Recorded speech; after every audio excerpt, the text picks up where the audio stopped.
Hi friends, reading and writing ഇംഗ്ലീഷിലെ അടുത്ത ഭാഗത്ത് നമുക്ക് പഠിക്കാനുള്ളത് പ്രിപ്പോസിഷൻ എന്ന ഭാഗമാണ്. ആദ്യം നമുക്ക് എന്താണ് പ്രിപ്പോസിഷൻ എന്ന് നോക്കാം. പ്രിപ്പോസിഷൻ എന്ന് പറഞ്ഞാൽ ചില വേർഡുകളാണ്. ഇൻ, അറ്റ്, ഓൺ, എബോ തുടങ്ങിയ കുറേ പദങ്ങൾ ഇംഗ്ലീഷിലുള്ള. ഇത്തരം പദങ്ങളുടെ പ്രത്യേകത അവ വരുന്നത് സാധാരണഗതിയിൽ നൗണിന് മുമ്പാണ് വരാറുള്ളത് എന്നതാണ്. നൗണുകൾ എന്ന് പറഞ്ഞാൽ വസ്തുക്കളുടെയോ അല്ലെങ്കിൽ വ്യക്തികളുടെയോ സ്ഥലങ്ങളുടെയോ ഒക്കെ പേരുകൾ, അതാണ് നൗണ്. അല്ലെങ്കിൽ പ്രൊനൗൺ, ആളുകൾ, ഇപ്പം അവൻ, അവൾ എന്നൊക്കെ സൂചിപ്പിക്കുന്ന he, she, it, I, you, they തുടങ്ങിയൊക്കെ പ്രൊനൗൺസ് ആണ്. പ്രൊനൗൺസിന് മുമ്പോ അല്ലെങ്കിൽ ഫ്രേസുകൾക്ക് മുമ്പോ വരാറുള്ള, നമ്മൾ നേരത്തെ പറഞ്ഞ in, at, on, above, up, with, since തുടങ്ങിയ കുറേ പ്രിപ്പോസിഷനുകളുണ്ട്. അഥവാ നൗണുകൾക്ക് മുമ്പ് വരുന്ന ചില വേർഡുകൾ, ചെറിയ പദങ്ങൾ. ആ പദങ്ങൾ സാധാരണ വരുന്നത് ടു എക്സ്പ്രസ് ദ ലൊക്കേഷൻ, ഇവയുള്ള ലൊക്കേഷനെ സൂചിപ്പിക്കാനായിട്ടാണ്. തൊട്ട് താഴെ നോക്കൂ, ടു ഡിനർ ലൊക്കേഷൻ എന്നതിൻ്റെ ഉദാഹരണമായി സുധ ലിവ്സ് ഇൻ ചെന്നൈ. ചെന്നൈയിലാണ് സുധ താമസിക്കുന്നത്, ചെന്നൈ എന്ന പ്രദേശത്താണ്. അല്ലെങ്കിൽ ഹി ഈസ് ഇൻ ഇന്ത്യ, അവൻ ഇന്ത്യയിലാണ് അദ്ദേഹം ഉള്ളത് തുടങ്ങിയ സ്ഥലങ്ങളെ സൂചിപ്പിക്കാൻ, അല്ലെങ്കിൽ അവർ താമസിക്കുന്ന ഇടങ്ങളെ, സ്ഥലങ്ങളെ, സമയങ്ങളെ സൂചിപ്പിക്കാനൊക്കെയായി പ്രിപ്പോസിഷനുകൾ ഉപയോഗിക്കാറുണ്ട്. പ്രിപ്പോസിഷൻ എന്ന് പറഞ്ഞാൽ കുറേ പദങ്ങൾ പ്രിപ്പോസിഷൻ എന്ന ഒരു കാറ്റഗറിയിൽ പെടുന്നുണ്ട്. ഇവ എന്തിനാണ് ഉപയോഗിക്കുന്നത്? നൗണുകൾക്ക് മുമ്പാണ് ഉപയോഗിക്കുന്നത്. അവ ഉപയോഗിക്കുന്നത് location, place, time, distance, direction, അങ്ങോട്ട്, ഇങ്ങോട്ട് തുടങ്ങിയ പദങ്ങൾ, തുടങ്ങിയ അർത്ഥങ്ങളെ സൂചിപ്പിക്കാൻ വേണ്ടി ഇംഗ്ലീഷിൽ ഉപയോഗിക്കുന്ന ചില വേർഡ്സുകളാണ് പ്രിപ്പോസിഷൻ എന്ന പേരിൽ അറിയപ്പെടുന്നത്. ഇൻ, അറ്റ്, ഓൺ തുടങ്ങിയവക്കൊക്കെ സമാനമായ അർത്ഥങ്ങളാണ് ഉള്ളത്. ഇനി ഈ പ്രിപ്പോസിഷൻ തന്നെ രണ്ടു തരത്തിലുണ്ട്. ഒന്ന് സിമ്പിൾ പ്രിപ്പോസിഷൻ, മറ്റൊന്ന് ഫ്രേസ് പ്രിപ്പോസിഷൻ. എന്താണ് പ്രിപ്പോസിഷൻ എന്ന് ആദ്യം മനസ്സിലാക്കുക. നമ്മൾ പറഞ്ഞ പാർട്സ് ഓഫ് സ്പീച്ചിലെ ഒരു പ്രധാനപ്പെട്ട ഒരു കാറ്റഗറിയാണ് പ്രിപ്പോസിഷൻ. പ്രിപ്പോസിഷൻ എന്ന് പറഞ്ഞാൽ നൗണുകൾക്ക് മുന്നിൽ, തൊട്ട് മുമ്പുള്ള സെന്റൻസിന്റെ ഒരു ഭാഗത്തെ തൊട്ട് ശേഷം പറയുന്ന location, place, time, distance, direction തുടങ്ങിയ ഭാഗവുമായി ബന്ധിപ്പിച്ച് നിർത്താൻ വേണ്ടി ഉപയോഗിക്കുന്ന പദങ്ങളാണ് പ്രിപ്പോസിഷൻ. ഈ പ്രിപ്പോസിഷൻ രണ്ടു തരത്തിലുണ്ട്. സിമ്പിൾ പ്രിപ്പോസിഷൻ ഉണ്ട്, അതോടൊപ്പം ഫ്രേസ് പ്രിപ്പോസിഷൻ എന്ന ഒന്നുകൂടി ഉണ്ട് എന്ന് മനസ്സിലാക്കുക. എന്താണ് സിമ്പിൾ പ്രിപ്പോസിഷൻ എന്ന് പറഞ്ഞാൽ? സിമ്പിൾ പ്രിപ്പോസിഷൻ എന്ന് പറഞ്ഞാൽ സിംഗിൾ വേർഡ് പ്രിപ്പോസിഷൻസ് ആണ്. Single word preposition. Single word നോക്കൂ. ഇൻ, ഒരു ഒറ്റ വേർഡ് എവിടെയുള്ളൂ, ഒറ്റ വേർഡ് മാത്രമേ ഉള്ളൂ. അറ്റ്, ഒറ്റ വേർഡ് മാത്രമേ അവിടെ ഉള്ളൂ. ഓൺ, ഒരു വേർഡ് മാത്രമേ അവിടെയുള്ളൂ. അതേസമയം ഫ്രേസ് പ്രിപ്പോസിഷൻ എന്ന് പറഞ്ഞാൽ അങ്ങനെയല്ല. നോക്കൂ, അലോങ് വിത്ത്, അവിടെ രണ്ടു പദങ്ങൾ ഒരുമിച്ച് ചേരുമ്പോഴാണ് അലോങ് വിത്ത് എന്ന പദമാകുന്നത്. ഇൻസ്റ്റെഡ് ഓഫ് എന്നത് ഫ്രേസ് പ്രിപ്പോസിഷൻ ആണ്. കാരണം അവിടെ രണ്ടു പദങ്ങൾ ചേരുന്നുണ്ട്. ബിക്കോസ് ഓഫ്, ഡ്യൂ ടു, രണ്ടു പദങ്ങൾ അവിടെ ഉണ്ടല്ലോ. അപ്പാർട്ട് ഫ്രം, ഓവിങ് ടു തുടങ്ങി രണ്ടു പദങ്ങൾ അവിടെ കൂടിച്ചേരുന്നുണ്ട് എന്നതാണ് ഈ ഒരു പ്രിപ്പോസിഷന്റെ പ്രത്യേകത, ഫ്രേസ് പ്രിപ്പോസിഷന്റെ പ്രത്യേകത എന്ന് മനസ്സിലാക്കുക. ഇനി നമുക്ക് ഏതാനും ഉദാഹരണങ്ങൾ നോക്കാം. Preposition used to express time, സമയത്തെ സൂചിപ്പിക്കാൻ വേണ്ടി ഉപയോഗിക്കുന്ന ഏതാനും പ്രിപ്പോസിഷൻസുകൾ ഇവിടെ കൊടുത്തിട്ടുണ്ട്. അറ്റ് ഉണ്ട്, on, in, within, for, since, during, after, from, until തുടങ്ങിയ ഏതാനും പ്രിപ്പോസിഷൻസ് എന്തിനാണ് ഉപയോഗിക്കുന്നത്? ടു എക്സ്പ്രസ് ദ ടൈം, സമയത്തെ സൂചിപ്പിക്കാൻ വേണ്ടിയാണ്. നോക്കൂ, the party will begin at 7 PM. കൃത്യമായൊരു സമയം പറയുമ്പോൾ അറ്റ് ഉപയോഗിക്കുന്നത്. നോക്കൂ, 7 മണിക്ക് നമ്മുടെ പാർട്ടി ആരംഭിക്കും എന്നർത്ഥം. അല്ലെങ്കിൽ ചിലപ്പോൾ ഫെസ്റ്റിവൽസുകളെയൊക്കെ സൂചിപ്പിക്കാൻ വേണ്ടി മായ സോഹർ നെഫ്യൂ അറ്റ് ക്രിസ്മസ്, ഇവിടെ അറ്റ് ഒരു ഫെസ്റ്റിവലിന് മുമ്പ് അറ്റ് വന്നു. ചിലപ്പോൾ can I meet you on Monday, on സമയത്ത് സൂചിപ്പിക്കും. മൺഡേ തിങ്കളാഴ്ച എനിക്ക് നിങ്ങളെ മീറ്റ് ചെയ്യാനുള്ള അവസരം ഉണ്ടാകോ എന്ന് ചോദിക്കുമ്പോൾ തിങ്കളാഴ്ച എന്ന ആ ഒരു ടൈമിനെ സൂചിപ്പിക്കാൻ വേണ്ടി ഓൺ വന്നു. ഇങ്ങനെ ഏതാനും ഉദാഹരണങ്ങൾ ഇന്ന്, വിതിൻ തുടങ്ങി ഓരോന്നിനും വ്യത്യസ്തങ്ങളായ ഉദാഹരണങ്ങൾ ഇവിടെ കൊടുത്തിട്ടുണ്ട്. ഓരോന്നും ടൈമുകളെ എക്സ്പ്രസ് ചെയ്യാൻ വേണ്ടി വന്നിട്ടുള്ളതാണ്. ഇനി ഡയറക്ഷനുകളെ സൂചിപ്പിക്കാനുള്ളതിന്റെ ഉദാഹരണം നോക്കൂ. He is going to the library, going to the library, ലൈബ്രറിയിലേക്ക് ഡയറക്ഷൻ ആണ്. ലൈബ്രറിയിലേക്ക് അവൻ പോയിക്കൊണ്ടിരിക്കുന്നു.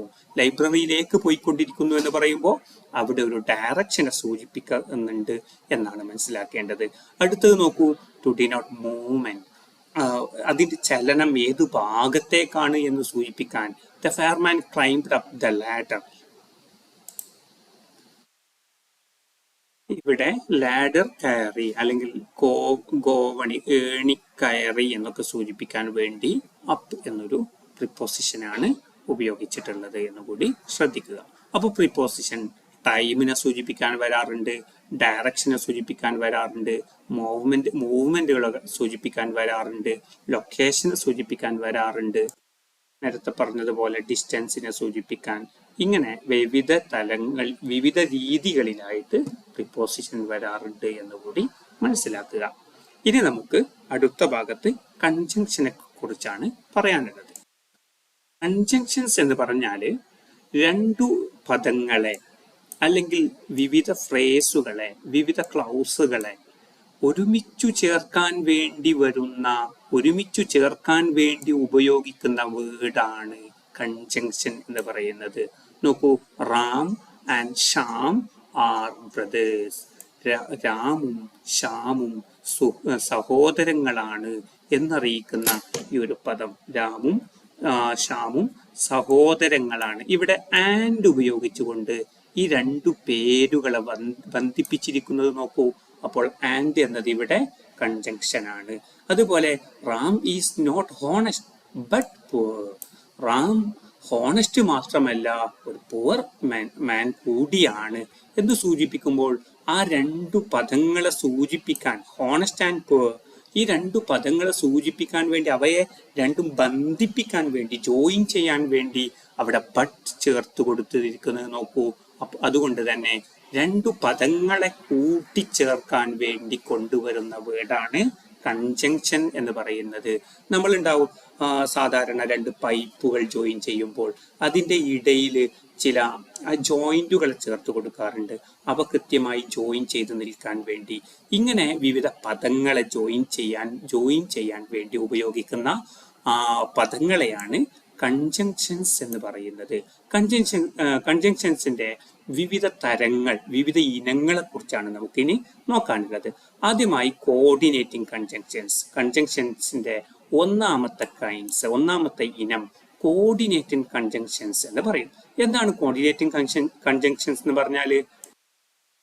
കോർഡിനേറ്റിംഗ് കൺജങ്ഷൻസ് എന്ന് പറഞ്ഞാല് സമാനമായ രണ്ടു സെന്റൻസുകളെ, അഥവാ തുല്യ പ്രാധാന്യമുള്ള രണ്ട് സെന്റൻസുകളെ ഒരുമിച്ചു കൂട്ടാൻ വേണ്ടി ഉപയോഗിക്കുന്ന കൺജങ്ഷൻസിനെയാണ് കോർഡിനേറ്റിംഗ് കൺജങ്ഷൻസ് എന്ന് പറയുന്നത്.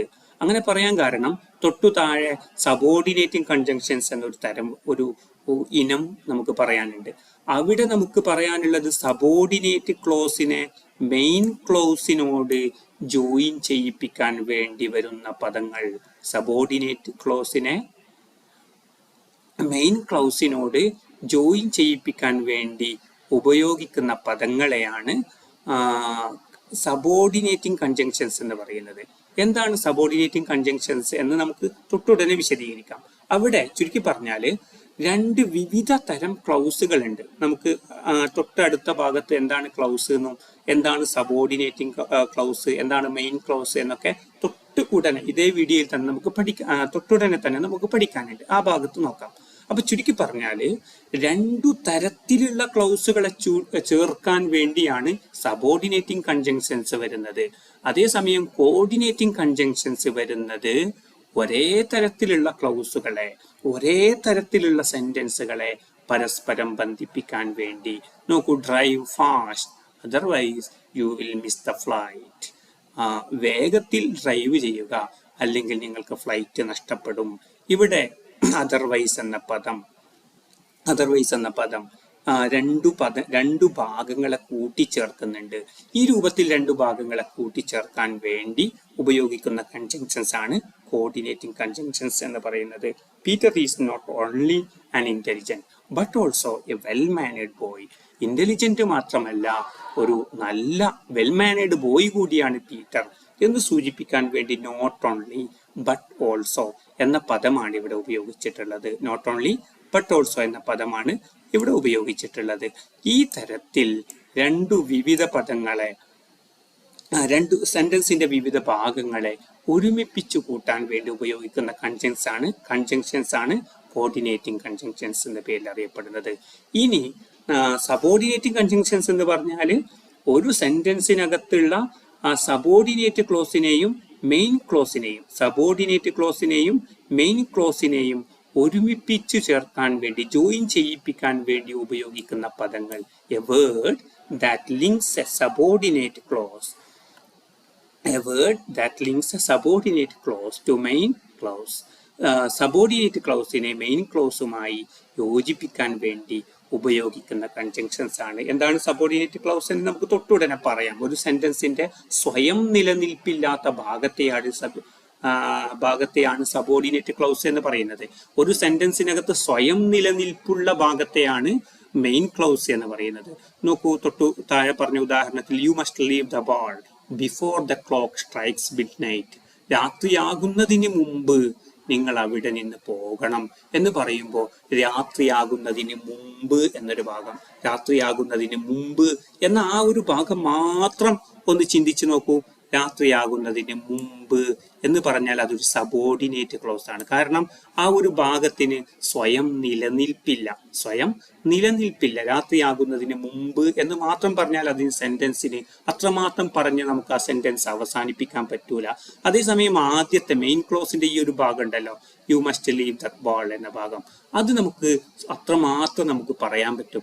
നിങ്ങൾ അവിടം വിട്ടു പോകണം എന്ന് നമുക്ക് അത്രമാത്രം പറഞ്ഞ് ആ സെന്റൻസ് അവസാനിപ്പിക്കാൻ പറ്റും. പക്ഷെ രാത്രി ആകുന്നതിന് മുമ്പ് എന്ന് മാത്രം പറഞ്ഞുകൊണ്ട് ഒരു സെന്റൻസ് അവസാനിപ്പിക്കാൻ പറ്റില്ല. അങ്ങനെ സ്വതന്ത്രമായി നിൽക്കാൻ പറ്റുന്ന ഒരു സെന്റൻസിന്റെ ഭാഗത്തെ നമുക്ക് സബോർഡിനേറ്റിംഗ് ക്ലൗസ് എന്ന് പറയാം. നമുക്ക് എന്താണ് ക്ലൗസ്, അതിന്റെ വിവിധ തലങ്ങൾ തൊട്ടുടനെ പഠിക്കുമ്പോൾ വിശദമായി പറയാം എന്ന്. ഇനി അടുത്തതായി നമുക്ക് പറയാനുള്ളത് കോറിലേറ്റീവ് കൺജങ്ഷൻസിനെ കുറിച്ചാണ്. കോറിലേറ്റീവ് കൺജങ്ഷൻസ് എന്ന് പറഞ്ഞാൽ പലപ്പോഴും ഒരുമിച്ച് ചേർന്ന് വരുന്ന ഒരു ജോഡികൾ എന്ന് നമ്മൾ പറയാറുണ്ടല്ലോ. പലപ്പോഴും ജോഡികളായി പെയർസായി ചേർന്ന് വരാറുള്ള വേർഡ്സുകൾ ജോയിൻ വേർഡ്സ് ആണ്. നോക്കൂ, either or, neither nor, both and, not only but also, whether or. ഈ പദങ്ങളൊക്കെ, ഇവിടെ പറഞ്ഞ ഈ പദങ്ങളൊക്കെ പലപ്പോഴും ഒരുമിച്ച് മാത്രം വരുന്ന പദങ്ങളാണ്, ഒരുമിച്ച് മാത്രം വരുന്ന കൺജങ്ഷൻസ് ആണ്. ഇത് ഒരു സെന്റൻസിന്റെ രണ്ടു ഭാഗങ്ങളെ ചേർക്കാൻ വരുന്നു എന്ന് മാത്രമല്ല, എയ്തർ വന്നാൽ ഓർ വരിക എന്നത്, നെയ്തർ വന്നാൽ നോർ വരിക എന്നത്, ബോത്ത് വന്നാൽ ആൻഡ് വരിക എന്നത്, നോട്ട് ഓൺലി വന്നാൽ ബട്ട് ഓൾസോ വരിക എന്നത്, അതൊക്കെ അതിൻ്റെ ഒരു ശൈലിയാണ്. അങ്ങനെയാണ് സാധാരണ ഇംഗ്ലീഷിന്റെ നിയമം. വെദർ വന്നാൽ ഓർ വരിക എന്നത് തുടങ്ങിയ രീതിയിൽ അവ പരസ്പരം ഒരുമിച്ച് വരുന്ന അത്തരം കൺജങ്ഷൻസുകളെ കോറിലേറ്റീവ് കൺജങ്ഷൻസ് എന്നാണ് വിളിക്കാറുള്ളത് എന്നുകൂടി മനസ്സിലാക്കുക. ഇനി നമുക്ക് നോക്കാനുള്ളത് പാർട്സ് ഓഫ് സ്പീച്ചിന്റെ മറ്റൊരു പ്രധാനപ്പെട്ട അവസാനമായി പഠിക്കാനുള്ള ഒരു ഭാഗമാണ് ഇന്റർജെക്ഷൻ എന്ന് പറയുന്നത്. ഇന്റർജെക്ഷൻ എന്ന് പറഞ്ഞാൽ പലപ്പോഴും പെട്ടെന്നുള്ള വികാരങ്ങളെയോ പെട്ടെന്നുള്ള ഫീലിങ്സുകളെയോ പ്രകടിപ്പിക്കാൻ വേണ്ടി ഉപയോഗിക്കുന്ന ആശ്ചര്യവാചകങ്ങൾ, ആശ്ചര്യം പ്രകടിപ്പിക്കാൻ വേണ്ടി ഉപയോഗിക്കുന്ന വാക്കുകളെയാണ് ഇന്റർജെക്ഷൻസ് എന്ന് പറയുന്നത്.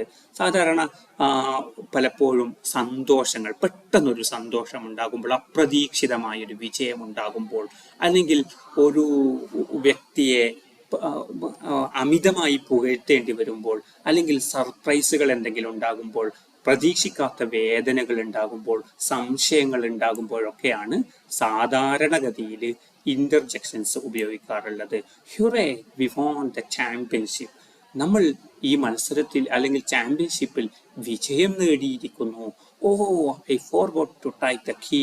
ഷോ, ഞാൻ ആ താക്കോലെടുക്കാൻ മറന്നുപോയല്ലോ എന്ന് പറയുമ്പോഴുണ്ടാകുന്ന ആ ഒരു പ്രത്യേകമായ നമ്മുടെ മനസ്സിന്റെ വികാരം, അതിനെ പ്രകടിപ്പിക്കാൻ വേണ്ടി ഉപയോഗിക്കുന്ന ആശ്ചര്യവാക്കുകളെയാണ് ഇന്റർജെക്ഷൻസ് എന്ന് പറയുന്നത്. പാർട്സ് ഓഫ് സ്പീച്ചിന്റെ വളരെ പ്രധാനപ്പെട്ട ഒരു ഭാഗം തന്നെയാണ് ഇന്റർജെക്ഷൻസ് എന്ന് ഓർക്കുക.